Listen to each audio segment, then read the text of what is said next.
vamos a dividir en tres, en una parte posterior del pie, una parte media y una parte anterior.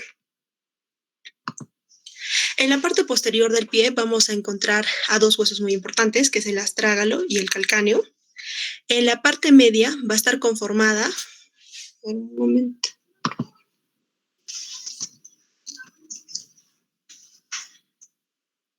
Va a estar conformada por tres cuneiformes, la cuneiforme medial, intermedia y lateral. Aquí encontramos el cuboide y aquí el navicular.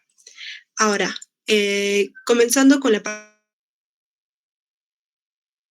parte anterior o antepié, también denominada de esa manera, vamos a encontrar a los metatarsos, a las falanges, ¿no? Las falanges proximales, media y distales, y en el caso del pulgar o el dedo gordo va a estar las falanges proximal y distal. Continuando, las articulaciones propias del pie van a ser 5 importantes, las cuales van a ser la intertarsiana, la tarsometatarsiana, las intermetatarsianas, las metatarsofalángicas y las interfalángicas. Bueno, aquí encontramos otro tipo de división, ¿no? Como ya sabemos, el tarso, el metatarso y las falanges. Continuamos. Las articulaciones. Vamos a encontrar tanto la articulación del tobillo como del pie. Primero, la articulación del tobillo. ¿Cuál va a ser? Va a ser la articulación tibioperonea astragalina. Las articulaciones del pie propiamente va a ser la articulación subastragalina. La articulación subastragalina va a ser esta articulación que va a unir los huesos del astrágalo y del calcáneo. Encontramos la articulación mediotarsiana. Aquí encontramos la articulación mediotarsiana, la cual va a unir el astrágalo, el calcáneo, con el cuboides y el navicular. Encontramos la articulación mediotarsiana o tarsometatarsianas, ¿no? Como dice tarsometatarsianas, entre el tarso y el metatarso, ¿no? Donde vamos a encontrar los huesos cuneiformes y el hueso cuboides con los metatarsos. La articulación metatarsofalángica, ¿no? La articulación entre metatarso y las falanges, las interfalángicas, ¿no? Las interfalángicas proximales, como vemos aquí, y las interfalángicas distales. Bueno, la articulación del tobillo. La articulación del tobillo propiamente debería ser tibio-astragalina peronea, pero bueno, en varios libros menciona como simplemente tibio-astragalina. Esta articulación estroclear va a tener superficies articulares. Como vemos aquí, esta es la tibia, este es el peroné y este es el astrágalo del pie, ¿no? Aquí lo que vamos a ver es la carilla articular de la tibia, ¿no? Vamos a encontrar este en verdecito es el malleolo externo del pie y este es el malleolo interno. Bueno, la carilla para el malleolo externo y la carilla para el malleolo interno. Aquí vemos de una manera más completa la tibia, el peroné y el astrágalo y la articulación del tobillo. Bueno, aparte de la articulación, sabemos que tienen áreas de unión. Van a tener ligamentos tanto externos como internos. Dentro de los ligamentos externos o laterales de la articulación del tobillo, vamos a encontrar el ligamento peroné astragalino anterior, que vemos acá, ¿no? Que está yendo del borde anterior hacia la parte superior del astrágalo, ¿no? Y claramente lo dice su propio nombre, ¿no? El ligamento peroné astragalino anterior. Luego, dentro de los ligamentos externos del tobillo, encontramos el ligamento peroné del borde posterior del peroneo hacia el astragalino, ¿no? Entonces, encontramos el ligamento peroné astragalino posterior y parte también de los ligamentos externos está el ligamento calcáneo, ¿no? Como vemos aquí, el calcáneo peroneo, que está yendo del borde inferior del tubérculo del peroné hacia el calcáneo. Ahora, encontramos ligamentos internos, los cuales van a estar conformados por el ligamento tibioastragalino, ¿no? A que bueno, claramente es el hueso tibial, que va a estar unido hacia la porción posterior del astrágalo, o talus también denominado así, el cual el ligamento va a tomar este mismo nombre, ¿no? Tibio astragalino posterior. Encontramos el ligamento de la porción tibiocalcánea, acá en la parte inferior del tibio, hacia el tuérculo del calcáneo. Encontramos el ligamento tibio astragalino anterior, como vemos acá, tibio astragalino anterior, y encontramos como parte de los ligamentos internos el ligamento tibioescafoides o tibio navicular, ¿no? O su segundo nombre del hueso navicular es también escafoides. Bueno, ahora vamos a hablar sobre los rangos articulares. Los rangos articulares del tobillo, bueno, primero que el tobillo solo tiene dos rangos articulares, que van a ser flexión y extensión. De acuerdo al rango articular de flexión, vamos a tener dos tipos. Va a tener una flexión dorsal y una flexión plantar. Esta flexión plantar también se va a denominar extensión. Ok, entonces esta flexión dorsal, como vemos que la cara dorsal del pie se está acercando a la cara anterior de la pierna, ¿no? Esta va a tener un rango de 20 a 30 grados. Como vemos aquí, de línea color azul, de 20 a 30, ¿no? De color anaranjado. Ahora, la flexión plantar, o también denominada extensión, va a tener un rango articular, como vemos aquí, de 30 a 50 grados. Como vemos, la cara dorsal del pie está alejándose de la cara anterior de la pierna.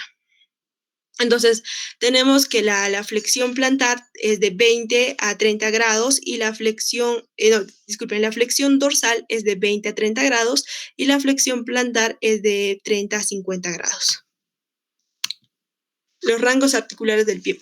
Ahora, lo que les acabo de mencionar sobre flexión dorsal o flexión plantar son rangos articulares propiamente del tobillo. Ahora, hablando sobre los rangos articulares del pie, encontramos la aducción, ¿no? Como vemos aquí, la aducción es el pie se dirige hacia interno, ¿no? Hacia interno, hacia medial. Este movimiento va a tener un rango de articulación de 25 a 35 grados. Esta es aducción. Ahora, la abducción o abducción, también denominada así, es el pie se va a dirigir hacia lateral o hacia externo, teniendo también de 25 a 35 grados de rango articular. Ahora, la supinación. La supinación es este movimiento donde la planta del pie se va a dirigir hacia adentro, ¿no? Hacia adentro o hacia medial, con un rango articular de 50 grados, y la pronación es este movimiento donde la planta del pie se va a dirigir hacia afuera, teniendo como rango articular de 25 a 30 grados. Ahora, viendo la exploración clínica, vamos a comenzar con la inspección. Para la inspección tenemos diferentes puntos que evaluar. Primero es la marcha, ¿no? Tenemos que buscar una impotencia funcional, es decir, las articulaciones, los músculos, ver que no haya ninguna alteración, aparte de si hay alguna marcha patológica, ¿no? En el paciente. Buscamos la simetría y asimetría, vamos a buscar deformaciones en el paciente y el alineamiento del miembro inferior. Ahora, respecto a las deformaciones, nos mencionan diferentes, ¿no? Que podemos encontrar en el caso del pie. Encontramos el pie plano. La característica del pie plano es que no va a tener o va a tener un arco interno que está disminuido o no tiene un arco interno, como vemos aquí. Este arco interno normal que debería estar por aquí. El talón del pie se va a inclinar excesivamente hacia interior. No es posible claramente introducir el dedo índice y medio debajo del escafoides, ya que no se va a encontrar el arco interno. Este pie plano lo que puede producir es cansancio y dolor en el paciente, y también menciona que el pie plano predispone a la osteoartrosis del pie. Y ya. Otra deformación que podemos encontrar es el pie tipo cabo, el pie cabo. Como vemos aquí, el pie cabo tiene un arco ya también incrementado, ¿no? Muy diferente al pie plano. Bueno, sería lo contrario, ¿no? El apoyo se realiza más que todo con el talón y con el antepié, ¿no? Ahora, menciona también que en este tipo de pies podríamos encontrar una hiperkeratosis sobre la superficie dorsal. Ahora, ¿por qué podríamos encontrar una hiperkeratosis? Porque al tener esta forma, este pie podría claramente llegar, ¿no?, al zapato. Y este zapato generar esta hiperkeratosis o daño en la propia piel de este tipo de pie. Ahora, encontramos el hallux valgus, donde es una deformación del primer dedo, como vemos aquí, una deformación que desvía hacia afuera. Está acompañada a menudo de bursitis y la primera articulación de bursitis, ¿no? La primera articulación metatarsofalángica. Bueno, continuando con las deformaciones, hablamos del pie en valgo. Nos dice de una manera esquemática que el pie en valgo en sí es una eversión menos flexión. Bueno, después les voy a explicar qué es una eversión. La eversión es la abducción más la pronación. Es decir, como ya les mencioné, la abducción es un pie que va hacia externo, hacia el lateral. Y la pronación es que la cara del pie o la planta del pie también va hacia externo. Entonces es abducción más pronación menos flexión plantar del pie. Es decir, va a ser un pie apoyado, ¿no? Va a ser una eversión menos flexión, es lo que vamos a denominar valgo. Ahora, el pie en varo va a ser la inversión menos extensión. La inversión es la aducción más la supinación.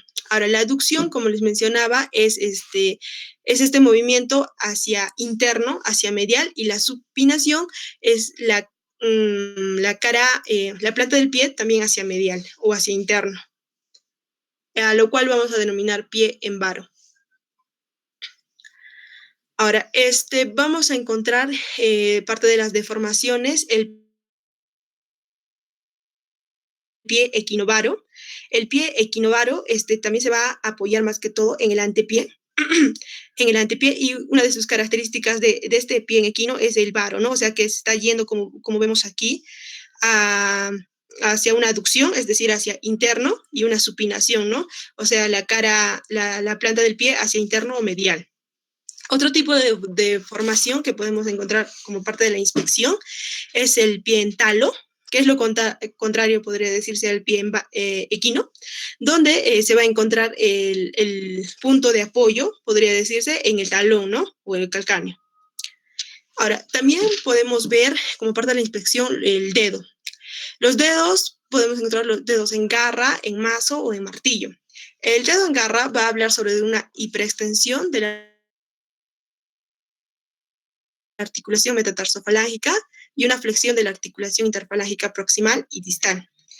El dedo en mazo es la articulación flexionada, es la más próxima a la punta del dedo, y el dedo en martillo, tenemos que la articulación flexionada es la del medio, ¿no?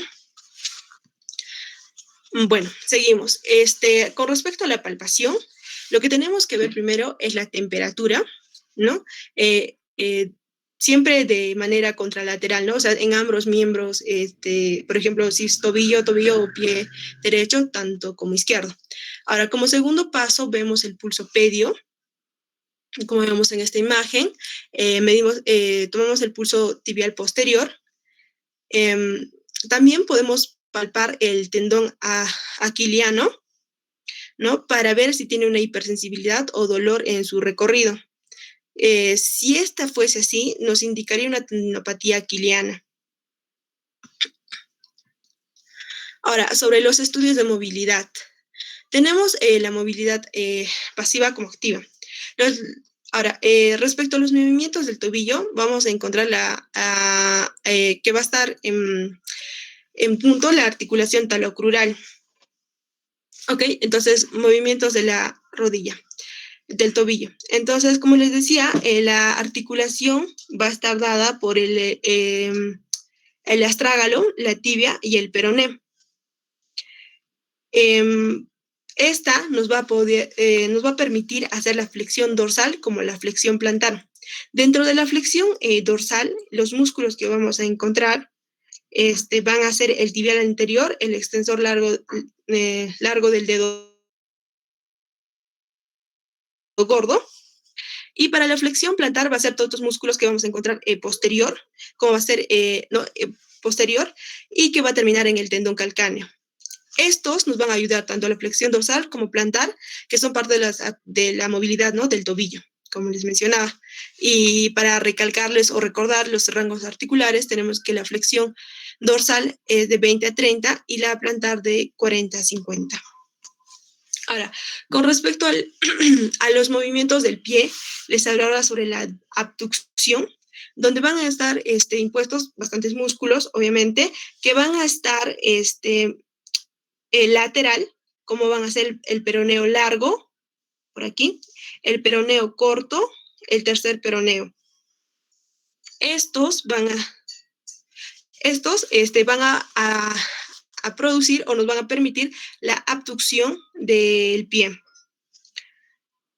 Esta abducción, como les dije, es este movimiento hacia externo, hacia lateral.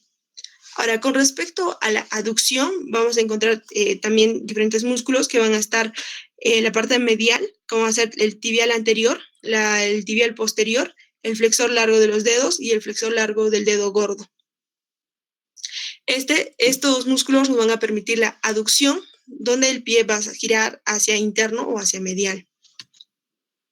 Ya. Ahora, en los movimientos del antepié va a estar formado por las articulaciones tarso-metatarsianos, ¿no? Aquí vemos los huesos cuneiformes, ¿no? Medial, intermedio, lateral, y el hueso cuboides, que va a tener una articulación con el metatarso. Esta articulación lo que nos va a permitir es dos movimientos, ¿no? Que va a ser la supinación y la pronación. La supinación, como les mencionaba, es este giro de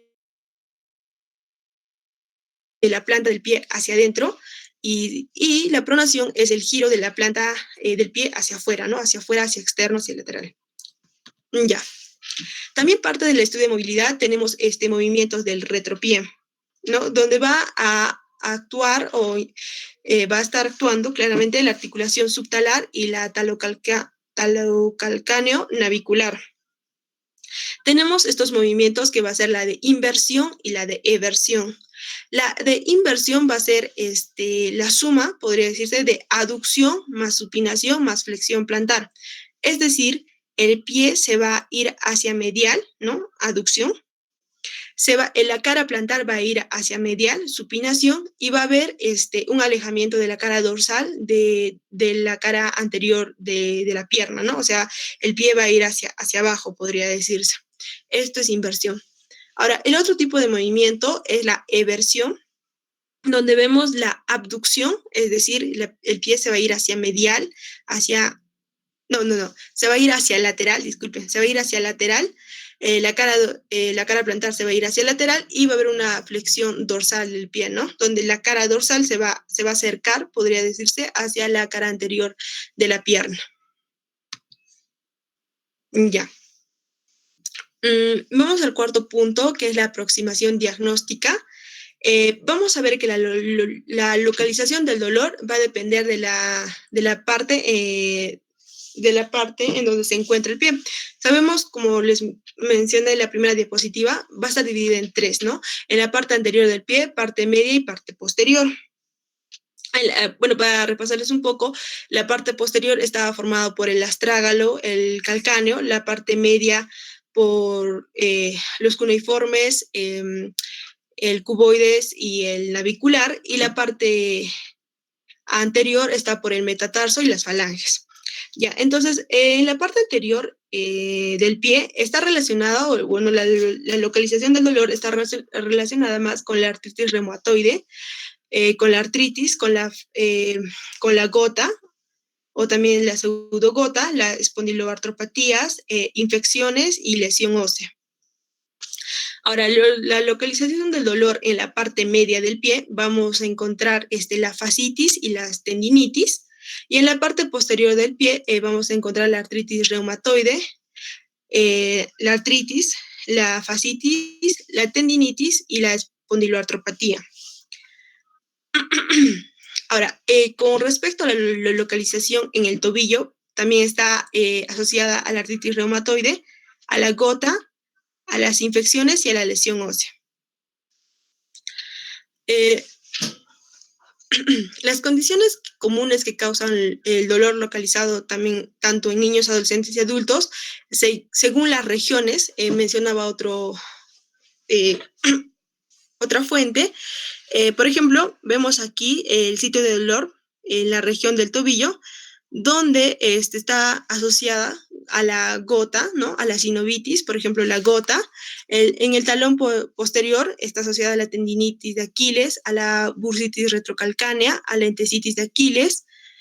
Al lado medio del talón, en cuanto al tobillo, encontramos la fractura del calcáneo, más comúnmente a la tendinitis del tibial posterior y a la fascitis plantar. Ahora, en el lado lateral del talón encontramos la fractura del calcáneo, la tendinitis peronea, la fractura de la base del quinto metatarsiano. Debajo del talón, las lesiones frecuentes son la fascitis plantar, la fractura del calcáneo, la bursitis infracalcánea y el atrapamiento del nervio plantar lateral. En la parte superior del pie, las lesiones más frecuentes son la sinovitis de la articulación del medio pie, por ejemplo, la gota, la osteocondritis navicular. En la planta del pie encontramos las fracturas por sobrecarga del metatarsiano y el atrapamiento del nervio tibial y plantar. Y con respecto a los dedos de los pies, las lesiones frecuentes suelen ser la sinovitis. Ahora, la patología más frecuente en tobillo que encontramos es el esguince. En el esguince va a haber una lesión del ligamento lateral externo, ¿no? Esto se puede producir por movimientos bruscos donde la articulación describe un movimiento de aproximación más rotación interna del pie. Como vemos aquí, vemos que el esguince está producido o la lesión se da en el ligamento lateral externo. Podemos tener tipos de esguince, ¿no? Esguince del 1 al tipo 3. Vemos que en el tipo 1, este ligamento lateral externo va a estar como estirado, podría decirse. En el tipo 2 de un esguince, estos ligamentos van a estar ligeramente rotos y en un caso de un esguince tipo 3, los ligamentos laterales externos van a estar completamente rotos. El esguince, como les digo, es una patología muy frecuente en tobillo. Ahora, con respecto al test de diagnósticos, vamos a tener la detección de las lesiones sindesmóticas. Bueno, primero recalcar que la sindesmosis es esta articulación entre tibial y peroné. Entonces, para evaluar esta articulación, que es de tipo fibrosa, vamos a hablar sobre la prueba de rotación externa, que es ese aquí. Como vemos, con una mano se estabiliza la tibia y con la otra vamos a hacer una rotación externa del pie. Entonces, si el paciente presenta dolor en tobillo anterolateral, podemos decir que estamos frente a una lesión de la sindesmosis. Otra prueba, tenemos la prueba de dorsiflexión con compresión. Bueno, primero aquí el paciente se lanza hacia adelante sobre la pierna lesionada. Se repite una compresión por el examinador en la sindesmosis del tobillo, ¿no? O sea, en la articulación entre tibia y peroné. Y lo que hace aquí es positiva cuando aumenta el rango de movimiento o disminuye el dolor. Otra, vemos la prueba de squeeze, ¿no? Aquí lo que se hace es una compresión. Como vemos aquí, se comprime la parte lateromedial. ¿En qué parte exactamente? En el tercio medio de la pierna. Se hace una compresión. Y si produce dolor, también nos está hablando de una lesión en esta articulación, ¿no? De la sindesmosis. Ya, ahora con respecto a la lesión del ligamento lateral, lo que vamos a tener es la prueba de caja anterior, ¿no? Primero, lo que hacemos aquí en esta prueba es fijar la tibia. Fijamos la tibia con una mano y generamos una fuerza, vemos aquí, no sé si ven, generamos una fuerza anterior, como dice, en el talón del paciente. Ahora, si el paciente presenta dolor, vamos a hablar sobre una lesión ligamentosa lateral. Aquí tenemos la inclinación astragalina. Casi la mayoría, primero se estabiliza la tibia. Entonces, estabilizamos la tibia y producimos una inversión del pie. Como les dije, la inversión del pie es aducción más supinación, ¿no? Donde vamos a llevar el pie hacia medial, hacia interno. Entonces, estabilizamos la tibia con una mano y con la otra llevamos el pie hacia interno, hacia medial, ¿no? O sea, una inversión. Ya. Luego, en la prueba de deslizamiento subastragalino medial, el examinador va a sostener primero aquí el astrágalo.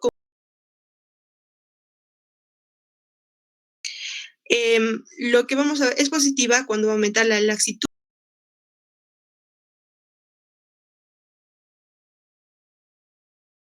Ahora, con respecto a las lesiones ligamentosas medial, tenemos la prueba de Kleiger y la eversión forzada. En la prueba de Kleiger, lo que se hace es que el paciente, primero, como les dije, casi la mayoría, primero se suele estabilizar la tibia, se estabiliza la tibia y se produce una abducción, o sea, se lleva el pie, como vemos aquí, se lleva el pie hacia lateral, hacia externo y también una pronación, es decir, la planta del pie también hacia externo. Es positivo cuando hay un aumento de laxitud y lo que produce si es positivo, nos muestra o nos relaciona una lesión ligamentosa medial, ¿no? Ahora, la eversión forzada. Lo que se hace aquí es estabilizar la tibia y producir una eversión del pie. Es decir, se va a llevar hacia lateral o externo el pie, ¿no? O sea, se va a producir una abducción y una pronación. Una abducción más pronación. Ahora, con respecto a la prueba de Thompson. En la prueba de Thompson, el paciente debe estar en decúbito prono, con una mano, o sea, ya claro, con una mano lo que hacemos es buscar el tercio medio de los músculos del gastrocnemio, ¿no? Del gastrocnemio. Entonces buscamos el tercio medio. Ahí con un dedo, el pulgar y los 4 dedos, generamos una presión. Generamos esta presión de manera cefalea, dice. Y lo que debe hacer normalmente el paciente es generar una flexión plantar del pie. Ahora, ¿qué pasa si esta flexión plantar del pie no se da? Nos estaría indicando una ruptura del tendón de Aquiles. Como vemos aquí, ¿no? Él está generando una presión sobre el gastrocnemio y si no hay una flexión plantar, entonces es porque hay una ruptura del tendón de Aquiles. Ahora, con el signo de Tinel, lo que se hace es percutir sobre el nervio tibial posterior. Es positivo cuando el paciente va a presentar parestesias o dolor en la cara medial del pie. El signo de Tinel, más que todo, es para el síndrome de túnel tarsiano. Así como hay un síndrome de túnel en la mano, bueno, también hay un síndrome de túnel tarsiano en el pie. Con respecto a la prueba de triple compresión, aquí lo que se hace es hacer una inversión, ¿no? El tobillo se va a flexionar, vamos a generar, como vemos aquí, una flexión plantar. Se produce una presión durante 30 segundos sobre el nervio tibial posterior. Y lo que tiene que hacer aquí es, para que sea positivo, tiene que intensificar los síntomas, ¿no? El dolor. Bueno, otra maniobra que vemos aquí es el signo de pinzamiento. En esta maniobra vamos a ver que el paciente se va a encontrar sentado.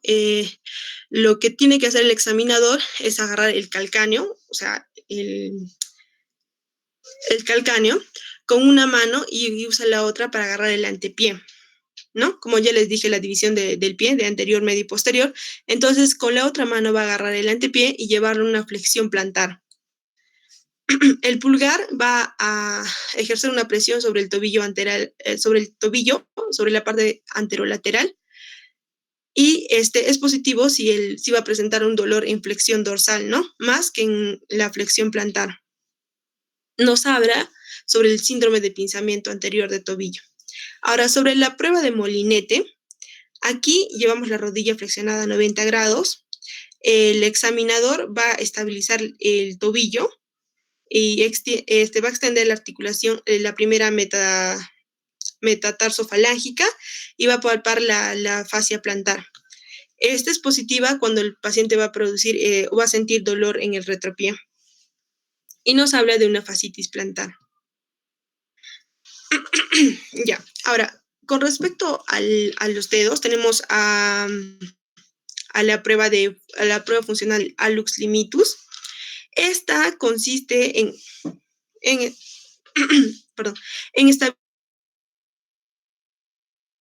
estabilizar la suprastragalina, ¿no? Hacer como vemos aquí, una dorsiflexión del primer dedo. Es positivo cuando va a haber una flexión plantar inmediata del primer metatarsiano tras la flexión dorsal de la falange proximal. Nos habla, si es positiva, claramente nos habla de un hallux limitus. La prueba de Yack, esta consiste en una extensión pasiva, como vemos aquí, una extensión pasiva del dedo gordo, y a la ausencia de una deformación del arco longitudinal medial, nos está dando a entender, ¿no?, de un pie plano. Sería, doctora. Ok, Mariluz. ¿Nos puedes presentar tu video, por favor? Sí, doctora.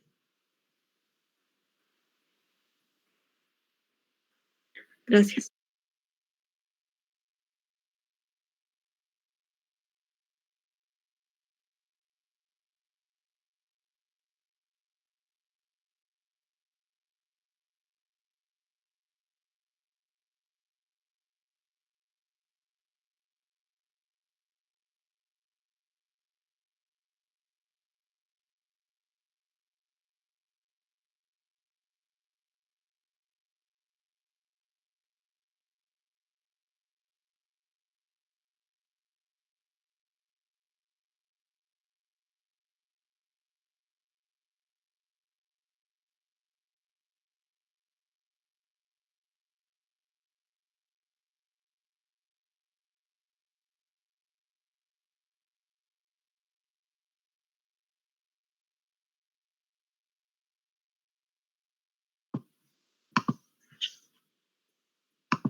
¿Se escucha?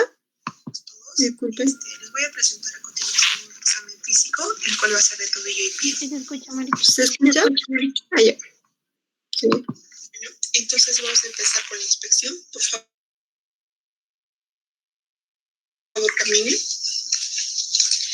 Lo que vamos a evaluar en la marcha va a ser la búsqueda de la impotencia funcional o marchas patológicas. Lo que se evalúa en sí son los rangos de movilidad, de función muscular.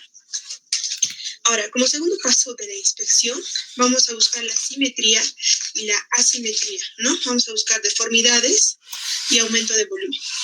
Para las deformidades, vamos a ver el pie valgo, el pie en varo, buscamos un pie plano, el hallux valgo, el pie en talo. Y la presencia puede ser de hiperkeratosis. Por favor, puede voltear lateral. Buscamos hiperkeratosis, buscamos también alguna alteración ungueal, ¿no? Parte de la inspección. Como parte de la inspección también tenemos a los dedos, donde vamos a buscar el dedo en garra, en mazo o en martillo. Buscamos el alineamiento de toda la extremidad, ¿no? Buscando deformaciones ya sea en varo o en valgo. Pedimos al paciente que se ponga en punta, por favor. Cuando se pone en punta, vemos que los talos, el talón se pone o se ve en varo, ¿no? El retropié se ve en varo, lo que es fisiológico, es normal. Cuando el paciente se ve se pone en punta de pie. Siguiendo con los rangos de articulaciones, vamos a comenzar con la supinación. La supinación es este movimiento en el cual la planta del pie va a girar hacia adentro, hacia medial. Por favor. Este movimiento tiene un rango de articulación de 50 grados. Ahora continuamos con la pronación.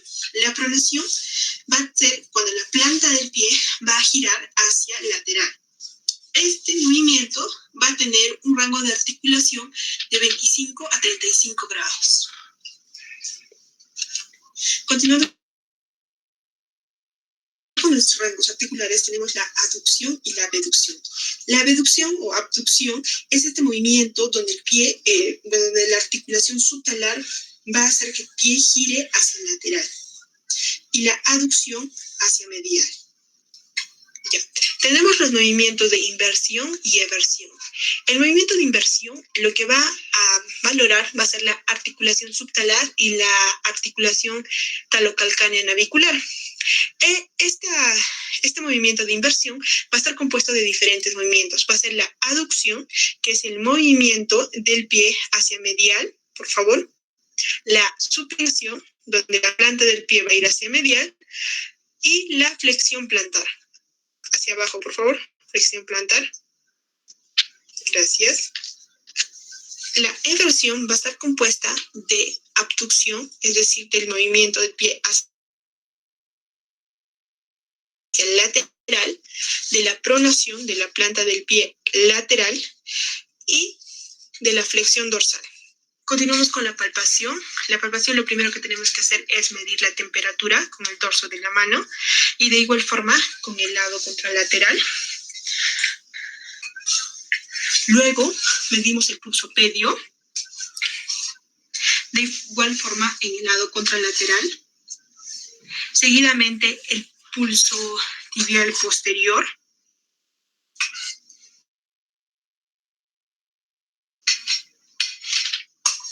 Igual forma del lado contralateral.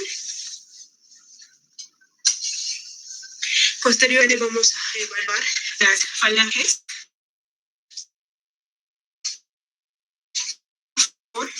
La falange proximal medial tiene algún dolor proximal medial y distal. Luego el metator. Seguidamente encontramos al tarso, a los cuneiformes, que van a ser medial, intermedia y lateral. Luego encontramos al navicular, lateral, y encontramos al astrágalo y al cuneiforme, ¿no? Como parte de la palpación, vamos a palpar el tendón aquiliano, ¿no? El tendón aquiliano, que va a venir de los músculos gastrocnemios.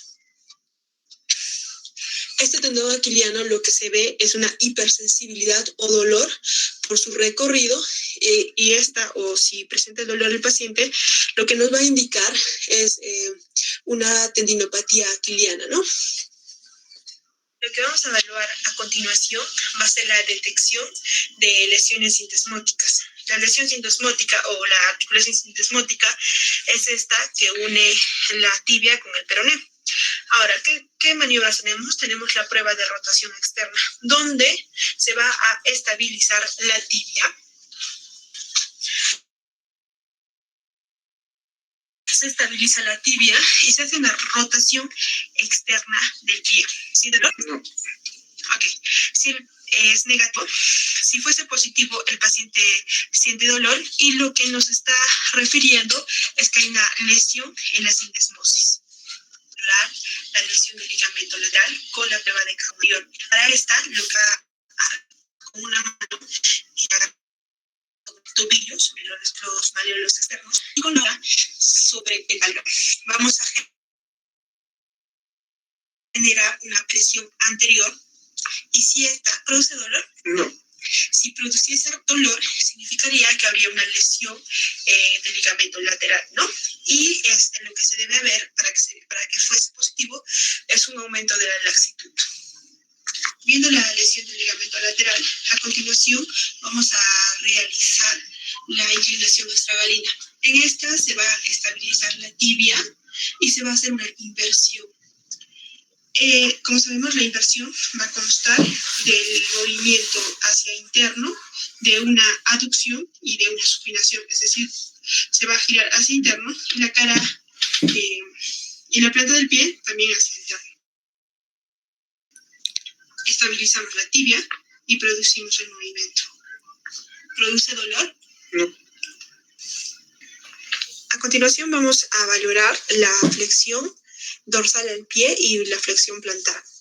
Por favor, la cara dorsal del pie, júntalo o llévalo hacia la cara anterior de la pierna. Muy bien. Este tiene un rango de articulación de 20 a 30 grados. Luego vamos a valorar la flexión plantar del pie.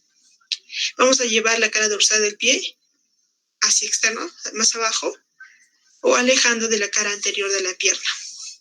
La flexión plantar va a tener de 30 a 50 grados de articulación.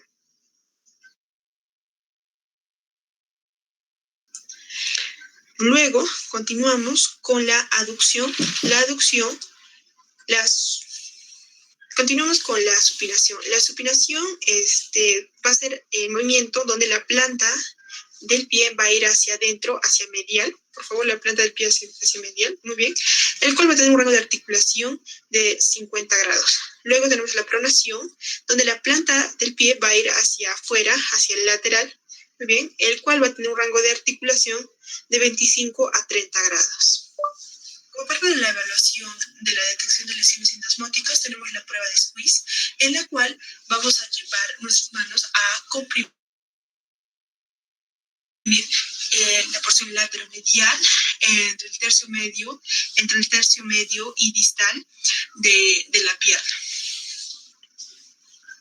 ¿Presenta algún dolor? No. Esta evalúa la lesión de la sindesmosis. La prueba de Kleger. En la prueba de Kleger lo que vamos a hacer es estabilizar la tibia. Estabilizamos la tibia. Vamos a tomar el antepié. Vamos a generar una abducción, es decir, vamos a llevar al lateral. Vamos a producir una pronación, donde la planta del pie va a estar hacia el lateral y se va a generar un movimiento, ¿no? Ahora, si esta produce dolor, lo que nos va a indicar va a ser una lesión ligamentosa medial. ¿Tiene dolor? No. Prueba de Thompson. En la prueba de Thompson, lo que tenemos que abarcar es el tercio medio de la pantorrilla.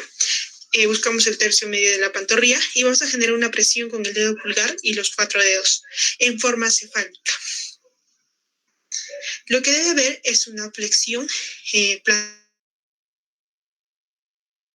plantar, y si no hubiese esta o disminuiría esta flexión, lo que nos indicaría o es compatible con la ruptura completa de un tendón de Aquiles.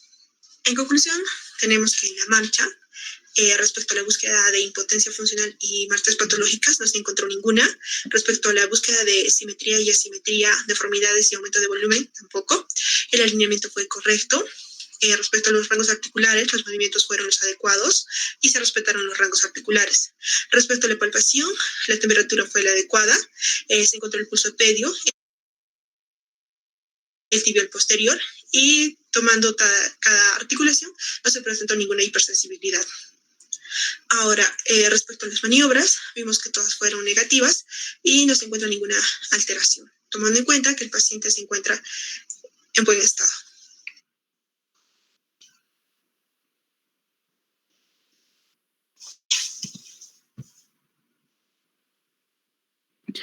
Gracias, Mariluz. Bueno, ¿tienen alguna pregunta al respecto? Doctora, del tema? Doctora, yo tengo una pregunta, compañera. Mi pregunta era de cuáles serían las pruebas más específicas para el esguince de tobillo. ¿Me podrías repetir, por favor, Tito? Es que no se escuchó. Mi pregunta era cuáles serían las pruebas específicas para el esguince de tobillo, para valorar un esguince de tobillo. Ya. Bueno, como les mencionaba, el esguince es una de las patologías más frecuentes en tobillo. Y bueno, dentro de las pruebas para un esguince podemos encontrar una prueba de tensión de los ligamentos colaterales, una prueba de compresión de la sindesmosis, el test de la rotación externa y la dorsiflexión forzada, y también la prueba de cajón anterior.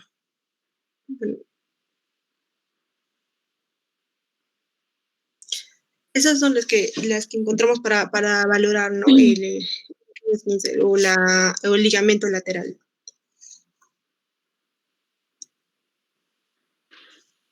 ¿Hay alguna otra duda? Doctora, yo tengo otra duda. Mari, ¿me puedes volver a explicar sobre el dedo en garra, dedo en mazo y dedo en martillo, por favor?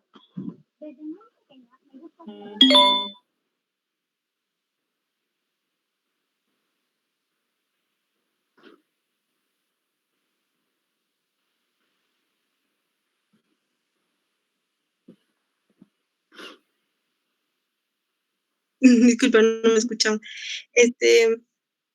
Bueno, dentro, bueno, como ya, dentro de la exploración clínica encontramos, ¿no?, la inspección. Aquí encontramos el dedo en garra, mazo y en martillo, como mencionas. El dedo en garra en sí es una hiperextensión de la articulación metatarsofalángica y una flexión de la articulación interfalángica proximal y distal. El dedo en mazo es una alteración de la articulación. Vamos a encontrar en la articulación flexionada, que es la más próxima al dedo, y el dedo en martillo, vamos a encontrar una alteración en la articulación flexionada, pero la del medio, podría decirse.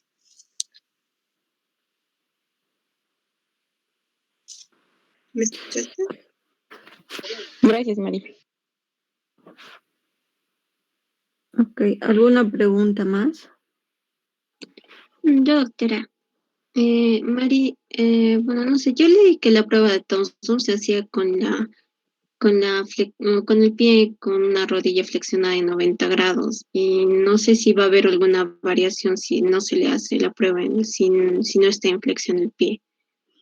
No sé si quizás sabes si va a haber diferencia como tú lo mencionaste, porque lo que me explicaste no se aplicaba lo de la flexión de 90 grados de la rodilla.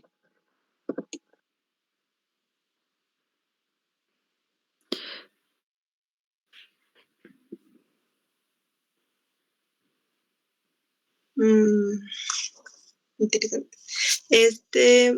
Bueno, lo que yo leí para valorar el tendón aquiliano, porque la prueba de Thompson es para valorar, ¿verdad?, el tendón aquiliano. Entonces, el paciente debería estar en lo que deberíamos valorar en sí es, como digo,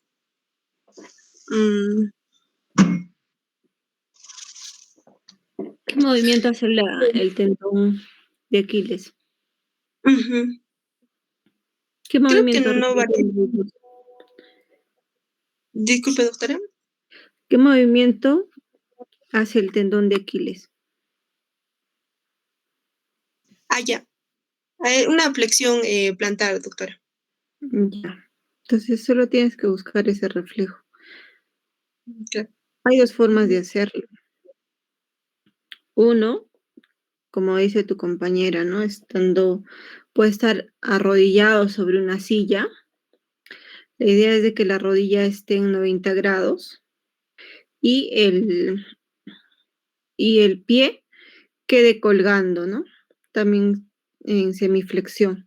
Entonces, ¿qué pasa? Cuando tú presionas en los gemelos, automáticamente si ustedes se presionan en los gemelos ahorita, automáticamente van a observar una flexión plantar. Y si hubiera una ruptura total del tendón de Aquiles, pues no se podría hacer esta flexión. Y la otra forma es estando el paciente en decúbito prono, igual con los pies colgando hacia el borde de la cama o de la camilla. Y haces lo mismo. Presionas sobre los gemelos y lo que deberías de obtener es una flexión plantar. Entonces no es mandatorio que la rodilla esté en 90 grados. Puedes examinarlo de dos formas. De tres incluso. Y la otra es pedirle al paciente que camine en puntas y talones, ¿no? Cuando va a caminar en puntas, ahí está haciendo una flexión plantar. Si no puede el paciente, entonces probablemente el tendón de Aquiles esté alterado.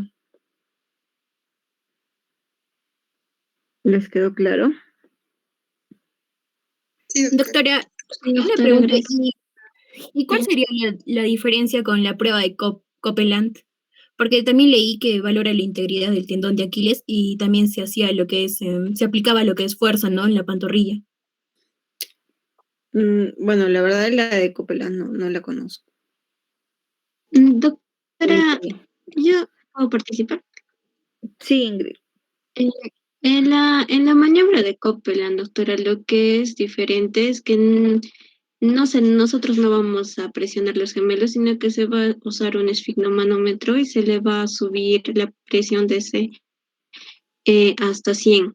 Entonces, Mm, cuando nosotros vamos a ver que el paciente va a hacer flexión Planta. plantar, no, sí, plantar,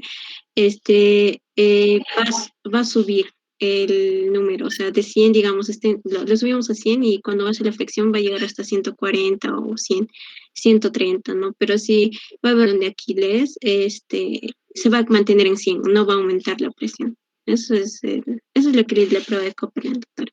O sea, ¿hasta cuándo tienes que subir el manguito?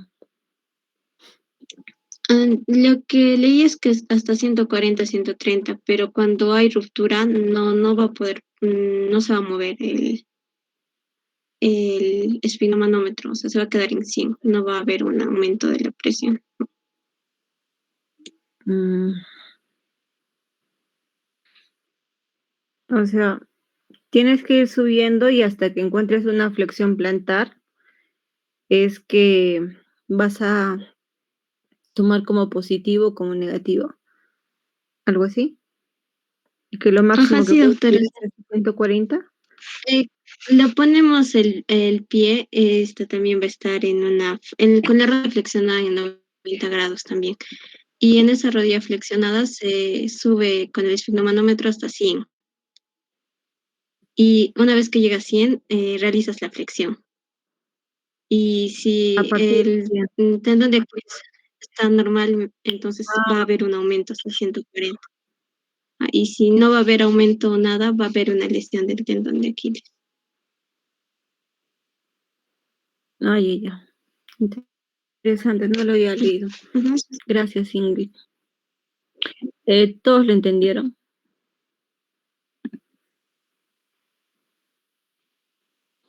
A ver, tus compañeros creo que no están presentes. Hans, Sí, doctora, sí.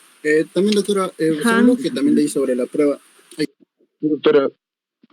doctora, sí estoy presente, no sé si se me escucha. El internet está un poco mal, doctora.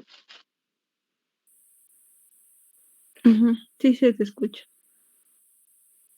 Doctora, tengo una pregunta. ¿Cuáles son los movimientos del pie, Hans? Doctora, ¿Qué movimientos puedes hacer con el pie?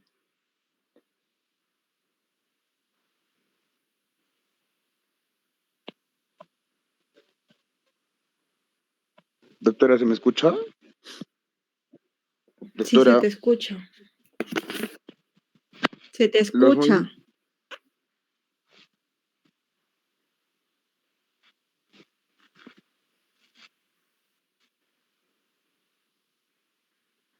A ver, Rodrigo, ¿qué movimientos puedes hacer con el pie?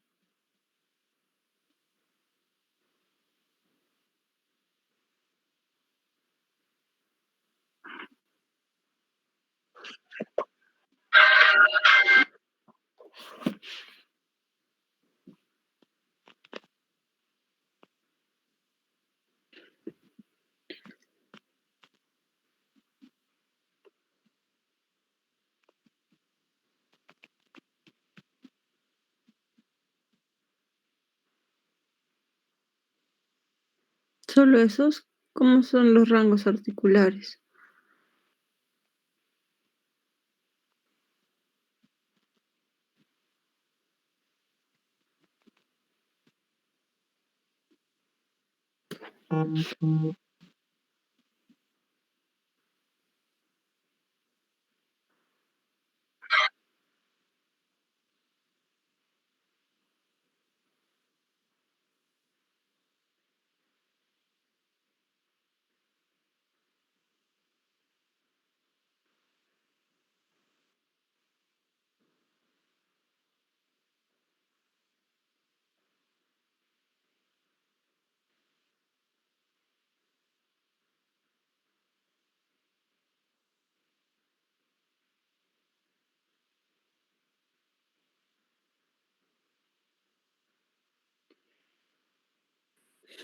Ya, a ver, Juan Joseph.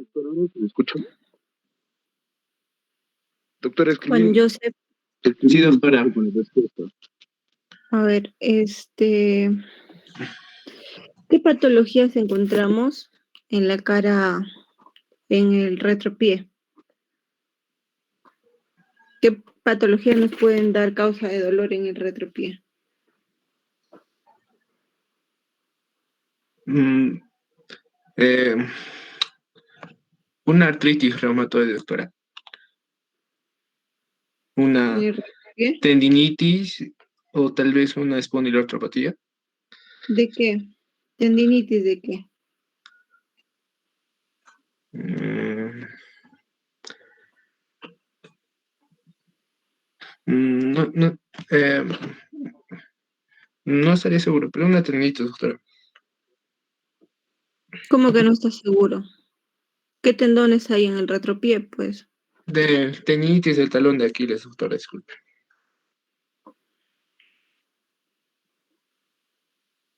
¿Qué más? Una fractura del calcáneo, tal vez, una bursitis, tal vez, o tal vez un atrapamiento del nervio plantar, doctora. ¿Nervio plantar? ¿Cuál es ese? El nervio plantar lateral.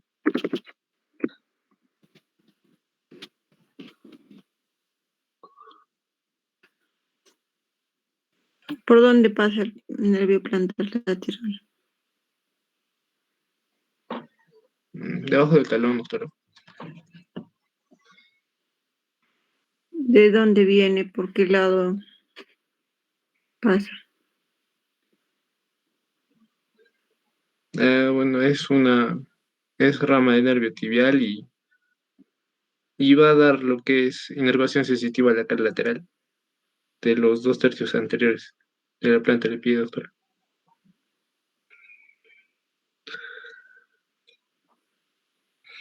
¿Cuáles son los 2/3 anteriores? Sería el tarso, el metatarso y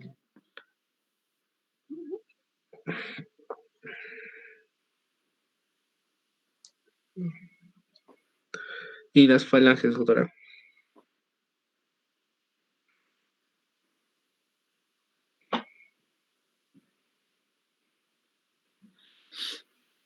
¿Y el plantar medial?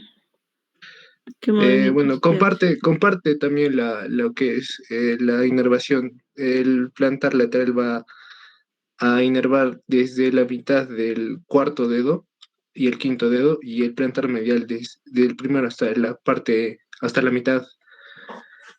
eh, mitad medial, bueno, del tercer dedo.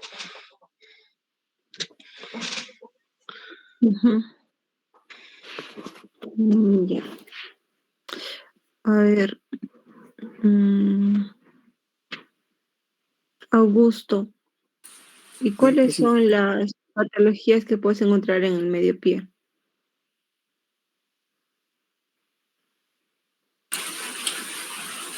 A ver, doctora. ¿Podría ser eh, alguna fascitis o tendinitis, doctora? ¿Cómo que alguna? Tienen que hablar, pues ustedes ya están en cuarto año, ¿no es cierto? Cuando tú me hablas de alguna tendinitis, ¿tendinitis de dónde?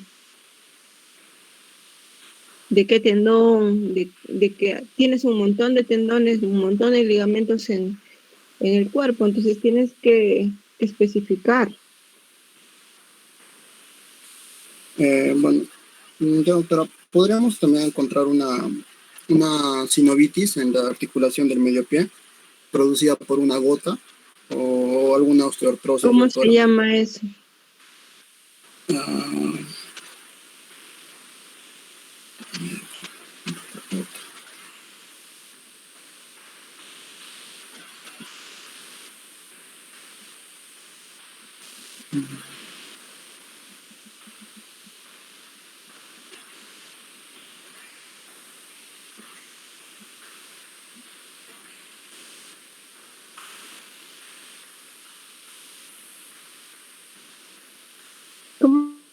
¿Cómo se llama eso, Alex? Mm, No sabría el nombre, doctora, pero sí sé que que puede haber sinovitis por gota, a ese nivel del medio pie. Es una sinovitis. Ahí está la articulación. O es una entesitis. También, doctora, puede haber una entesitis y una osteoartrosis también, a ese nivel. Bien raro que las osteoartrosis agarren pie Mm, o medio pie.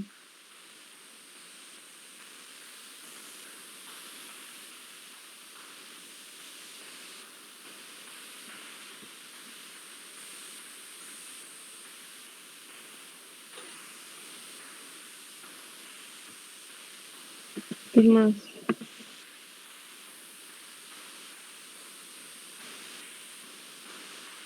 Y en el antepié. eh, eh, puede haber dolor por artritis reumatoide, doctora. ¿Cómo es el dolor por artritis reumatoide? Eh, es normalmente un dolor inflamatorio, doctora, que se localiza más que todo en... Pero ¿cuáles son los hallazgos, pues, de la artritis reumatoide? Ah, ya, El dolor es un hallazgo. ah, puede haber, doctora, tumefacción o sinovitis a nivel de las articulaciones metatarsofalángicas y también de las interfalángicas proximales del pie. Normalmente responden a dolor inflamatorio que es matutino, que cede con la acción o con el uso y empeora con el reposo y presenta también inmovilidad, no, limitación muscular se podría decir, o bueno, Limitación no, muscular. no, no, ¿Cómo? no, no, no, ¿cómo se llama? Mm,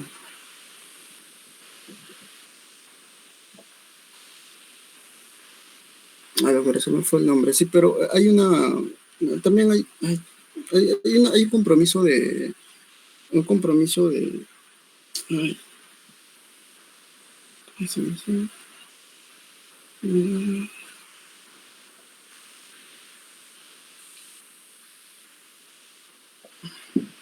Ya vas bien, pero lo último, ordena un Doctor, poco tus ideas. sí, bueno, también doctora, es que este dolor articular también se da con AINES y es característico en pacientes adultos jóvenes. En la artritis reumatoide es muy delimitado, normalmente solamente compromete articulaciones proximales, tanto en mano y tanto en pie, más que todo el segundo y el tercer dedo del metacarpo y del metatarso y las falanges proximales. En el pie, Eh, ¿qué relaciones te compromete la artritis? las de inicio temprano, doctora, son las Dedos. metatarso-falángicas, doctora, y las falángicas proximales.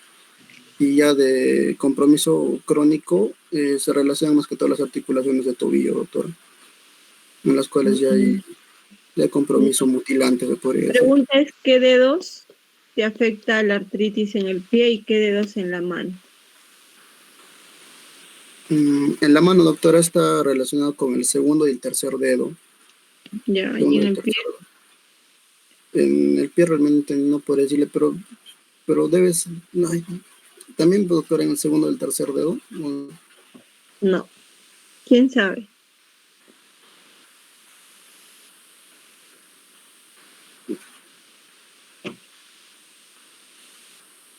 ¿Qué dedos afecta primero la En el artritis primero y reumatoide? quinto. El segundo Muy bien, dedo. Gabriela. Y el quinto. Y en la mano es el segundo y el tercero. ¿Ya? No se olviden. Ya, uno es por artritis, Augusto. Ya nos explicaste que es un dolor inflamatorio y todo. ¿Qué otra patología te da en el antepié? Eh, mm, podría haber, doctora, un dolor infeccioso debido a una Bien raro, ¿has visto una artritis séptica en el pie? ¿Cuál es el lugar más habitual? más que todo, doctora, en las falanges distales, por los casos de infecciones micóticas o bacterianas, en pacientes, por ejemplo, diabéticos, ¿no? Oh, Alexis, no me No, doctora. inventes cosas. Ah, Chicos, miren que ustedes están quedando atrás. Las chicas son las que les están llevando más adelante, ¿no? Tienen que ponerse al corriente. sí, doctora. A ver, Alina, ¿qué otras patologías hay en el dolor, en el antepié?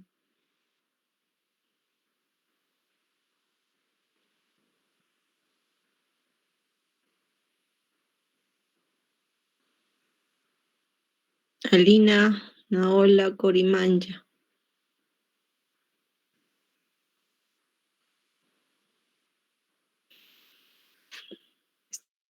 ¿Está presente o no?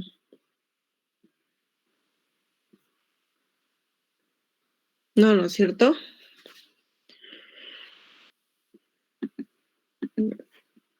Ustedes solitos se quitan los puntos, ¿ah? Yo no hago nada, los doctores.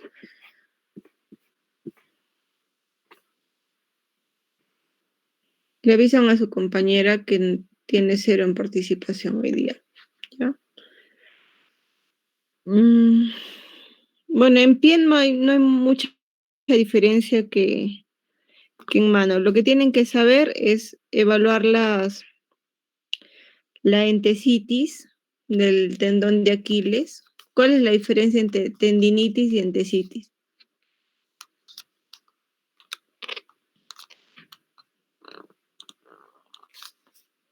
¿Alguien quiere participar?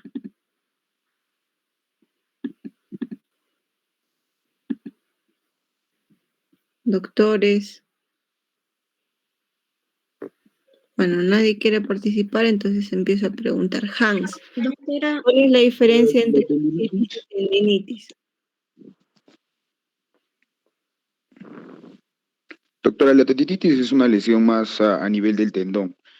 En cuanto a la entesitis, es más un proceso inflamatorio donde se inserta básicamente el tendón o el ligamento en la parte ósea, básicamente. ¿Se me escuchó? Ya, está bien. ¿Me escuchó, doctora? ¿De ahí qué más? Bueno, los dedos, las deformidades de los dedos son similares al de las manos, que ya hemos repasado la otra vez. Las patologías del antepié, del mediopié y del retropié.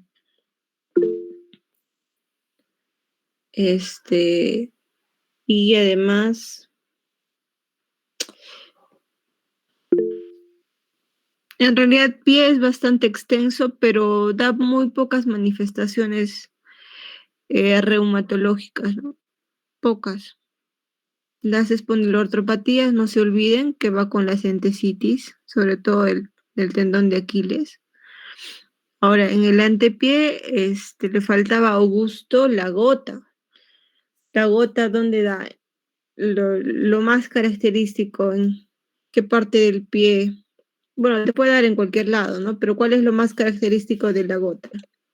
en el dedo gordo, doctora, en la base. El primer dedo, ¿no? Articulación metacarpofalángica. Luego puede haber tarsitis también, que eso sí es en el retropié, en el medio pie, perdón. Pero lo más habitual de la gota es el primer dedo, ¿no? Y bueno, ya de artritis creo que ya están un poco más concientizados, ya lo reconocen y eso es bueno. Y nada, nos vamos a quedar ahí. La siguiente clase